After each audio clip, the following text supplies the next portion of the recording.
La vostra ricerca di che cosa parla?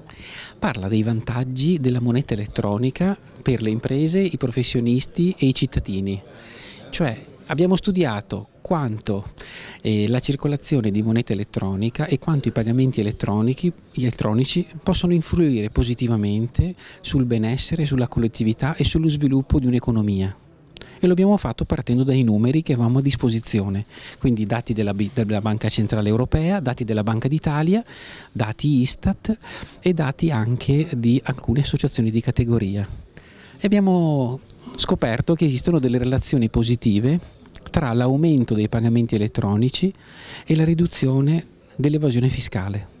E questo secondo me è un elemento che gioca a favore dello sviluppo, perché attraverso questo otteniamo dei risparmi di gettito e quindi delle risorse che vengono rimesse in circolazione per lo sviluppo del sistema economico.